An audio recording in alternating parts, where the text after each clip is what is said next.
Doctor Pawase अर्धांगवायू पुनर्वसन आणि निसर्गोपचार केंद्र. निसर्गरम्य आणि प्रदूषणमुक्त वातावरणात 20 कॉटचे उत्तम मशिनरी आणि सर्व सुविधा उपलब्ध असलेले सुसज्ज निसर्गोपचार केंद्र. अर्धांगवायू, मान, पाठ, कंबर आणि सांधेदुखी, हातापायांना मुंग्या येणं, टाचदुखी, चेहऱ्याचा पॅरालिसिस, ॲक्युपंक्चर, फिजिओथेरपी, जलचिकित्सा, बाष्पचिकित्सा, योग चिकित्सा, मालिश चिकित्सा, चुंबक चिकित्सा, आहार चिकित्सा आणि माती चिकित्सा.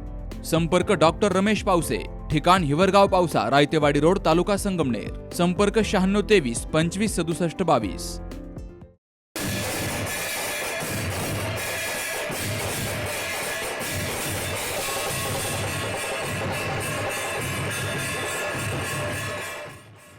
संगमनेरमध्ये आज सायंकाळी जगदीश जयंतीनिमित्तानं भव्य मिरवणूक काढली गेली. तर आमदार अमोल खताळ यांनी भगवान जगदीशाचं दर्शन घेऊन पुष्पहार अर्पण केला. यावेळी भव्य रथातून भगवान जगदीशांची वाजत गाजत मिरवणूक काढली गेली.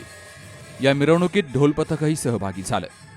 तर सनई वाद्याच्या गजरामध्ये शहरातून मेन रोड मार्गे मिरवणूक काढली गेली. या मिरवणुकीत महिला आणि समाज बांधव मोठ्या संख्येनं सहभागी झाले. तर आमदार अमोल खताळ यांनीही या मिरवणुकीत सहभागी होत भगवान जगदीशाचं दर्शन घेत समाज बांधवांना शुभेच्छा दिल्यात. Sukhdev Gadekar, C news Marathi, Sangamner. सुनबाई, आजही चहा काल सारखाच बनव. अगं, कोणती नवीन चहापत्ती आणली आहेस का? काय ग, कालच्या चहाचं रहस्य काय आहे? प्रत्येक चांगल्या चहासाठी आवश्यक आहे राजहंस दूध. चहापत्ती तीच, फक्त दूध नवीन. तुम्ही फक्त दूध बदला. राजहंस दूध आणा आणि असा मस्त चहा बनवा.